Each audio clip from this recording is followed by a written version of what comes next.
Hello everyone, welcome back to another Vlogmas video.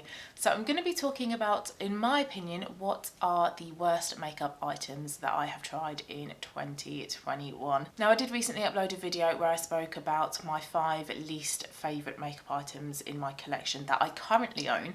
But with this video, this is going to be a year-long looking back over items that I've tried throughout the entire year. So it does include, I think, all items that I have either used up or decluttered. Now I have been on a year-long no-buy, so in this video there aren't going to be any new releases that I'm going to be talking about. So it's just items that were previously in my collections. And like I say, this is my opinion on what are the worst items, so you might disagree with me. If you do, please let me know down below and why you disagree with me, and also what are your worst makeup items of 2021 as well. But I'm going to get into it. I have 6 items that I want to talk about, and I have 3 out in front of me here that I have managed to find. I need to sensibly recycle these items. I do have a collection of decluttered makeup that I need to sensibly get rid of. Possibly somewhere like Boots, I think, might do a recycling scheme like that, so I need to go and look into that.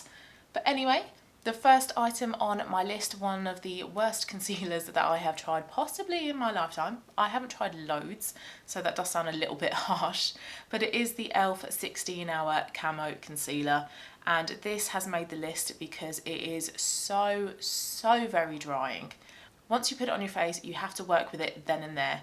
Usually with a concealer, to get a good amount of coverage, you apply it to, say, blemishes or your under eyes, and then you can leave it for a minute or two, and then it starts to sort of semi-set, and that way you get a good amount of coverage. But with this, if you do that technique, it doesn't budge. It stays where you put it. So as soon as you apply it, you have to start blending it in. And it looks heavy, it looks drying, it looks like it hasn't been blended in properly. It's just a very stubborn concealer. Now I am currently panning the Tarte Shape Tape Concealer, which also is quite drying and quite heavy, but not to this extent. Now I think this was meant to be a dupe for the Tarte Shape Tape, which is why I bought it, to sort of see if I needed to spend, 20 quid on the Tarte one. But I wouldn't repurchase this one. I also wouldn't repurchase Tarte. But I wouldn't repurchase this e.l.f. one here because it is so drying, it's so heavy, it's a bit kind of cakey, very difficult to work with. However, I have heard that their hydrating version of this one is really good. So that is one that I will probably try next year, and it will be good to see how much better it is in comparison to this one.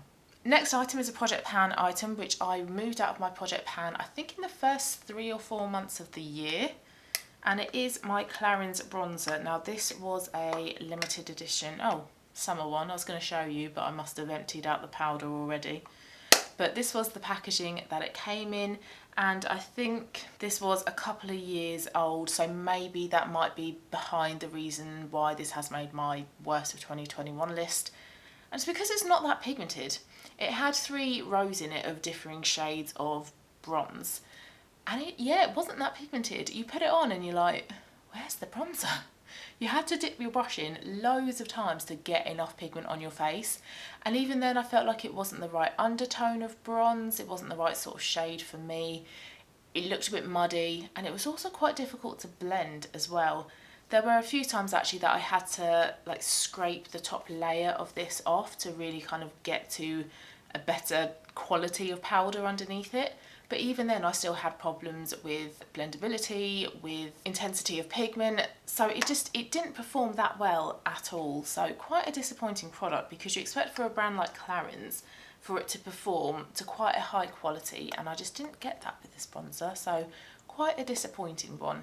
Another high-end brand that has made it into my worst makeup of 2021 is Estee Lauder, and it is their eyeshadow palettes. Again, they're limited edition, and their eyeshadow palettes were like this, and I had quite a few of these in my collection. I think maybe around about sort of 4 or 5 in my collection at the start of the year.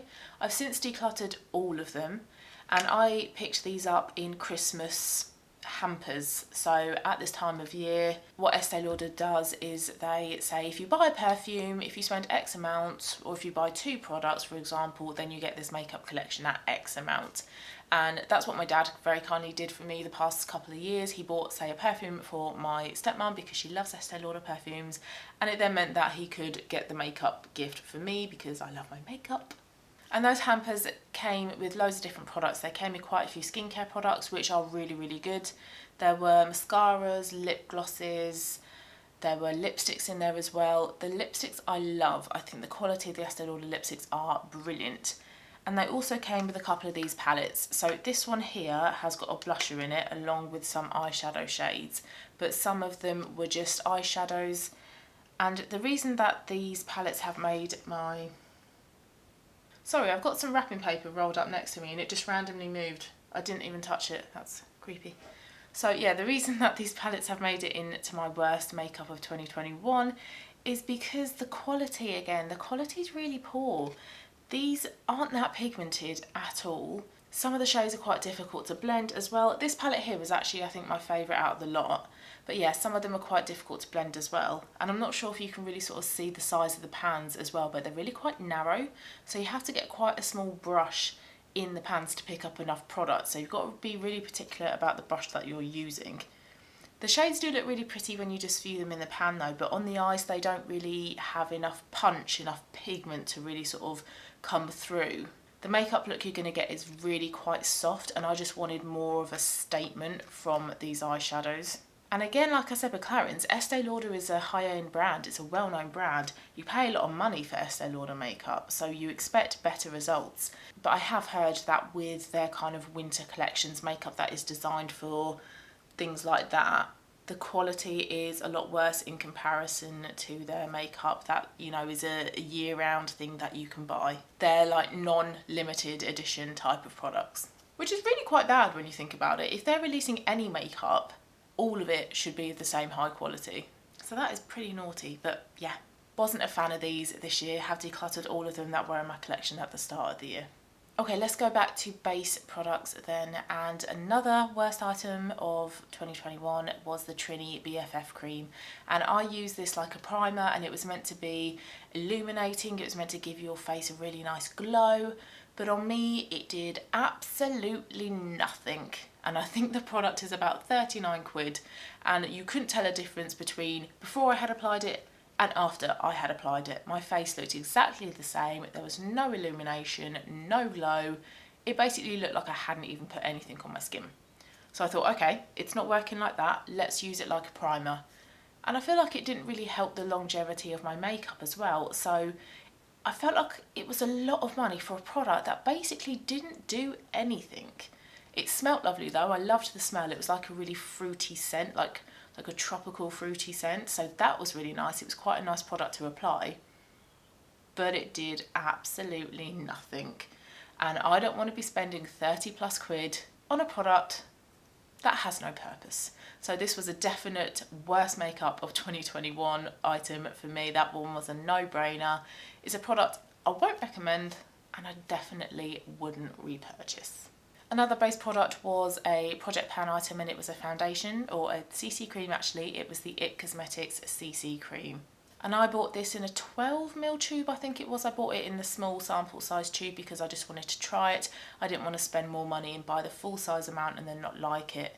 But it actually ended up that I didn't like it. Hence why it's in this video.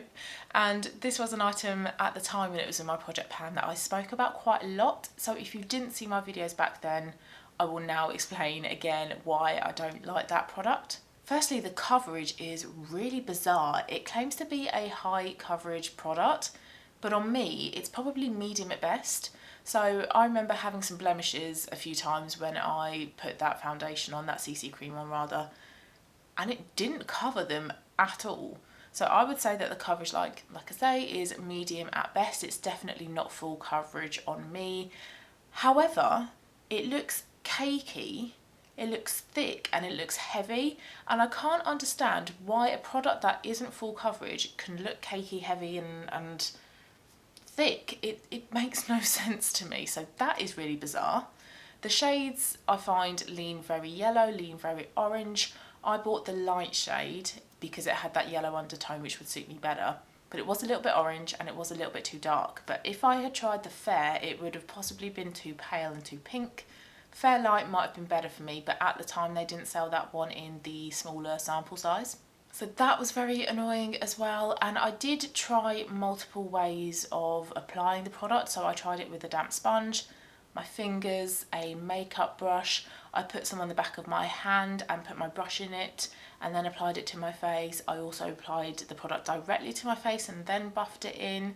I tried a small amount like they recommend. That wasn't enough, so I tried a little bit more. So I felt like I tried loads of different ways of trying to make this product work for me, and I couldn't make it work, and it was a real struggle to keep using this product, but I didn't want to give up on it. I did keep it in my project pan until I used it up, but I don't personally get the hype with this product. This product is so hyped. Loads of people love it, and yes, I know it is individual. What one person loves, one person might hate, and vice versa, but I just don't see it. It just doesn't work for me. So that's why it's made it into my list, into this video, and again, it's a product that I would definitely not repurchase. And then last product I'm going to talk about is a lip product, and it is a MAC lipstick, and it is in the shade Whirl. And I bought this lipstick because I wanted a dupe for the Revolution Soft lipstick in the shade Syrup, which is a lovely, lovely lipstick. It is a beautiful colour, but I'm just not keen on the formulation of those lipsticks because personally for me they're a little bit too creamy. I like something that's a bit more matte and that has a bit more longevity, and I really like the formulation of MAC lipsticks. So I thought, well, let's see if MAC has a shade that is a dupe for Syrup, because MAC has loads of different shades. Chances are they're going to have one that's a dupe for it. And I did loads of scouring on the internet, and apparently Whirl was a good dupe for it. On me, it is definitely not a dupe for Syrup. So Syrup is an orangey brown nude, and Whirl is a dark brown. It's a very cool toned brown, which on me looks quite grey and quite purple. It makes my teeth look so yellow. It drains all the colour from my face. It makes me look so tired. It actually makes me look like I'm dressing up for Halloween. It looks so incredibly awful on me, it's ridiculous. I don't think I've ever used a lipstick that looks that bad on me. I tried to make it work. I tried to use it a bit like a lip stain. That didn't work. It was just totally the wrong shade for me, the wrong undertone. It was far too cool, and it was far too dark for me as well. As you can obviously see, I'm quite pale, and to go for a really dark brown like that can work on some people. Yes, if you're quite pale, you can get away with wearing really dark shades, but for me, it didn't work, and it's not a shade that I feel comfortable in at all. So that was a very easy declutter, and again, a very easy product to include in this video. So those were, in my opinion, the 6 worst makeup items of 2021. So if you have tried any of them, please leave me your thoughts down below. Like I said at the beginning, let me know what makeup items have made it onto your worst makeup of 2021 list. I'm always really intrigued to know. Thanks so much for watching the video, guys. Hope you found it interesting, and enjoy the rest of your day, and I'll see you again tomorrow for another Vlogmas video. Bye bye.